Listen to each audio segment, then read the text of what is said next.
am Shazeen Saeed, And I am Hania Imran. and today we are going to be talking about Pakistan-Iran relations and their foreign policy. How has it been throughout years? We'll be delving into the different theories, focusing specifically on one theory, and we'll be going in a chronological order about the history of Iran and Pakistan's relationship. So, one of the major theories that we'll be using to explore Iran and Pakistan's foreign policy it's realism. And under realism, we'll be using various premises, for example, geographical proximity, ideological alignment, or religious identity, and somehow the political tactics that Pakistan has been using, for example, maybe political hedging or as a clever client to explore how Pakistan and Iran have been going throughout these years and how their strategies have been shaped through this political and diplomatic strategies. Thank you, Shazeen, for summarizing that very beautifully. So, one fun fact that our audience might not know here is that Iran was actually the first country that accepted Pakistan as a nation state in 1947. And it was Iran's leader, the Shah, that was the first foreign leader that had visited Pakistan. And of course, this shows just how deep that relationship goes, Iran being the first country to have accepted Pakistan. So I think there's very interesting dynamic to this as well because Iran accepting Pakistan was not just on merely a very ideological basis.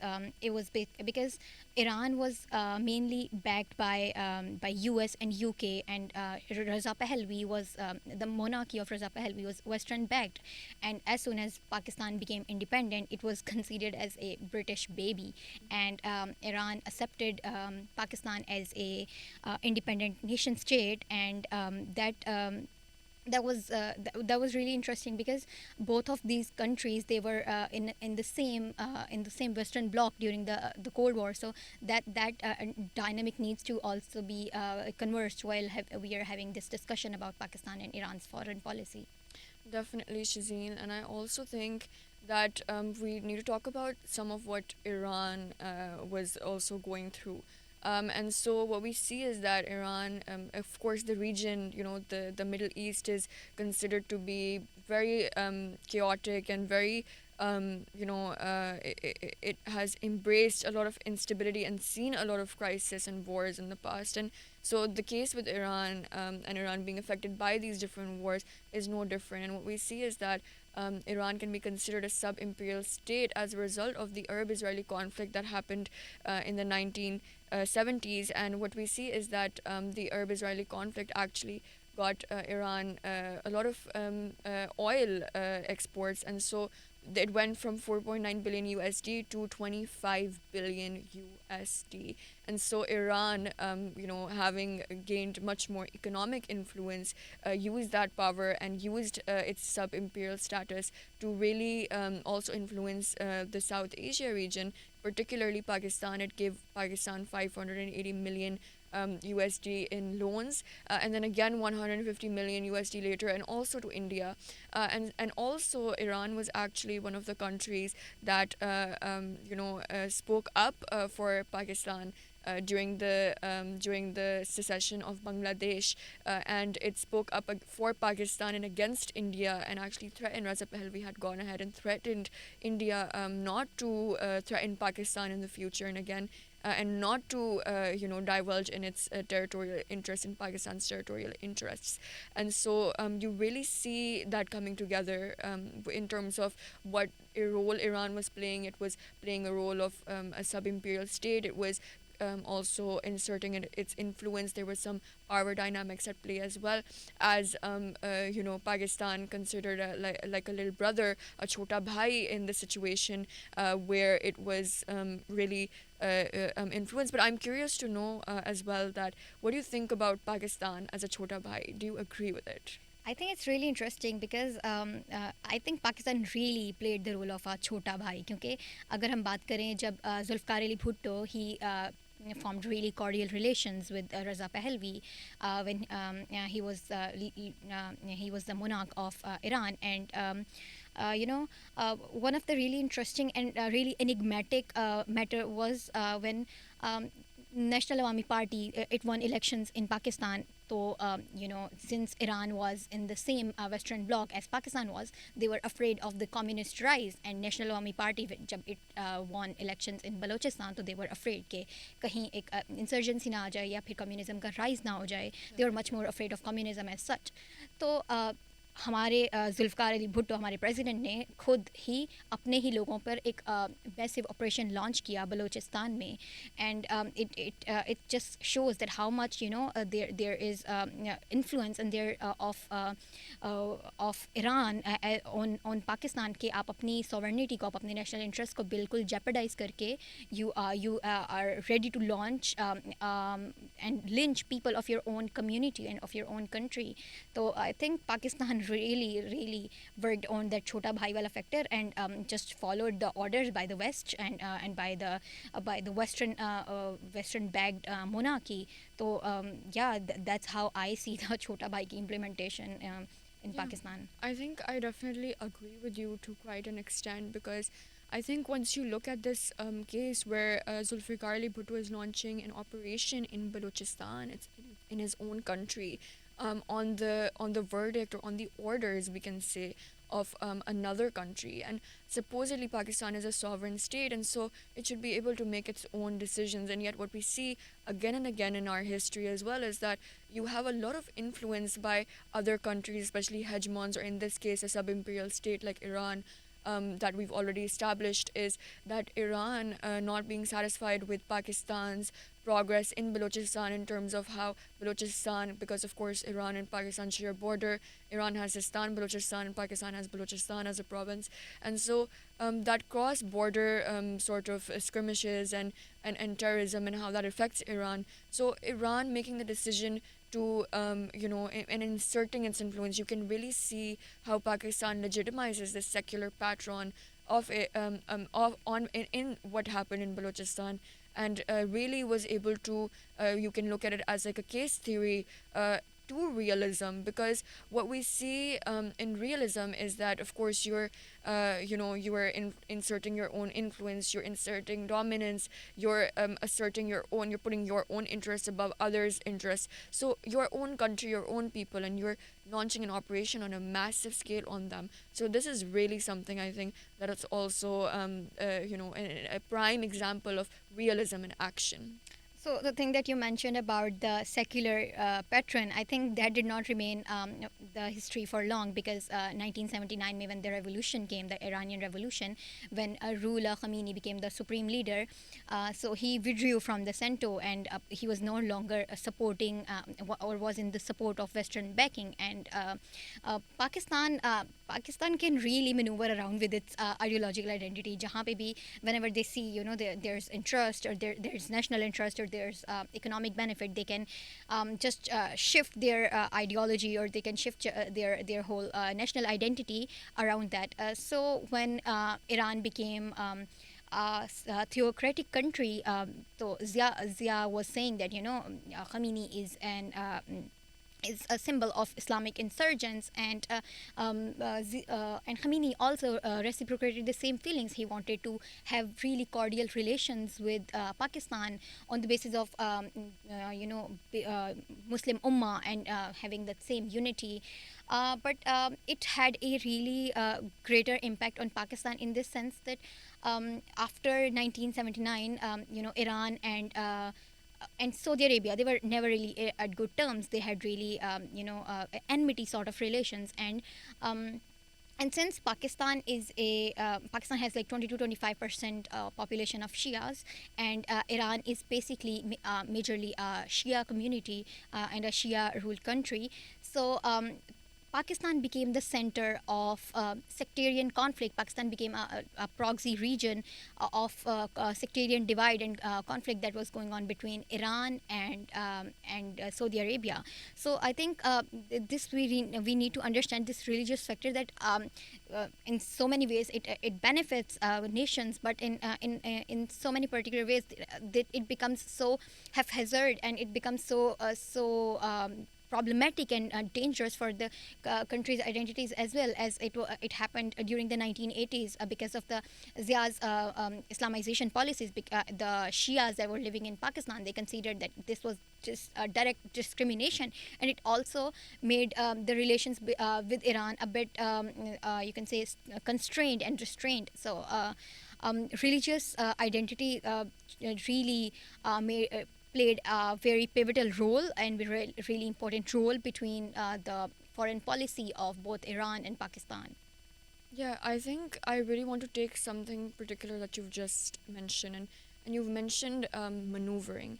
And I really want to take that and explore it because we consider Pakistan a clever client. If we go back into the history of Iran and Pakistan's relationship, you can really see that Pakistan has had a relationship with the KSA and Iran, and so being able to maneuver through that, right? Like because of course they're both not particularly friends, the KSA and Iran, and you see that they've had this kind of tension for regional hegemony, which is continuing to this day, and also ideological differences. And so Pakistan, of course, it has economic interests and beyond that as well, and it really wants to, of course, have a good relationship with Iran and a really good relationship with the KSA as well.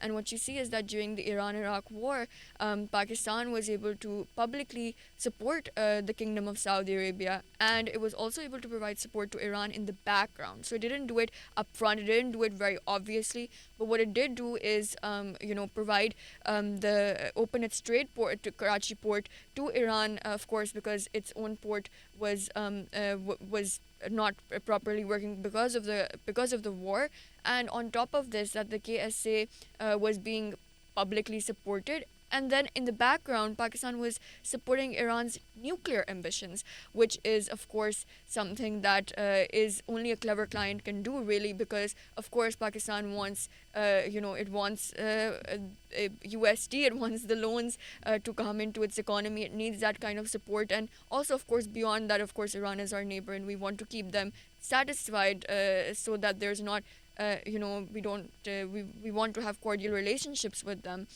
cordial relationship with them. And so you really see realism in action here between Iran and Pakistan, where not publicly but privately they were doing quite a bit, and supporting nuclear ambitions, I think, is a really big deal if one really looks at it from that perspective.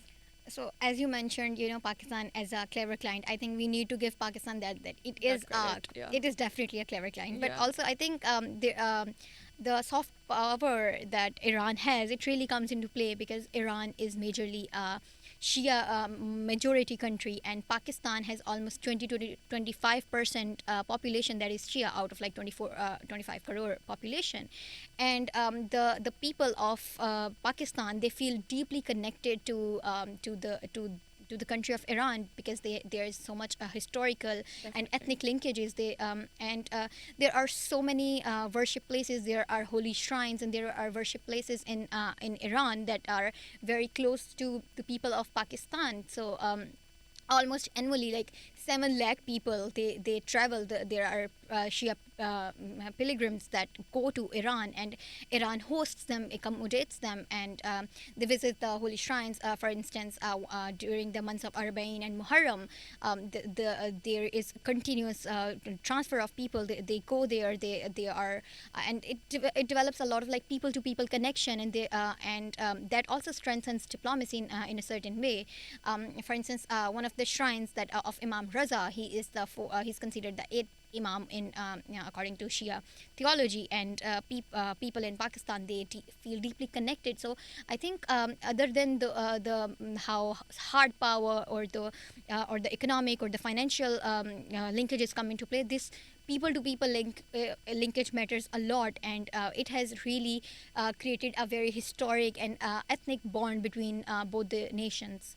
Definitely, but of course, I'm going to bring it back to the economics of it all. And I think that, of course, soft power does, there is a key aspect there in terms of Iran Pakistan's relationship. But historically, if you look at a lot of the instances, ones that we've already shared as well, is that Pakistan and Iran really have a realist approach to their relationship. Because what you see is, again, that Iran Pakistan developed this peace pipeline, or this gas pipeline, which was a 1,900-kilometer pipeline that was supposed to, of course, transport gas from Iran to Pakistan, and was supposed to be, of course, of mutual benefit to both countries. And yet, Iran has been able to fulfill quite a bit of its obligation of completing that pipeline, and yet you don't see that on Pakistan's end. And why not? Well, because Pakistan was threatened with US sanctions if it tried doing business with Iran and if it tried completing this pipeline. And so it's really this, this confusing matter where Pakistan is not being able to complete its part of the pipeline, and this has been going on for decades, Shazeen. It's been since 2009 they haven't been able to complete this pipeline, and Iran also threatened Pakistan with this amount, more than $1,000, that it would fine Pakistan for not finishing the pipeline. So you really see Pakistan having to again maneuver, balance these two relationships, with U.S. as a hegemon, Iran as a sub-imperial state, also exerting its influence. And in the end, because the U.S. is a hegemon, of course, Pakistan has to, listen to it, and really, follow its orders, to put it quite blatantly. And you see realism again in action here, where, of course, the soft power is there, but again, the economics, I think, really supersedes it, because you see the U.S., although why would the U.S. have any interest in Iran, Pakistan making a gas pipeline, right? Like, why would that matter to them? But again, there's US sanctions on Iran already, and so they didn't want this pipeline to be completed. And so you see the reality today of it, where it's not completed, and the people of Pakistan are not benefiting from that pipeline at all. Of course, there's internal stability in Pakistan as well, but this is one of the major reasons why Pakistan hasn't completed that pipeline. And so what you see is that, of course, you've listened to a hegemon instead of your own interest, your own self-interest. Instead, the US has asserted its interest, its dominance, its power, and that's what's come out on top. That is what has, in this situation, really been followed. And so you can see that case of realism in action.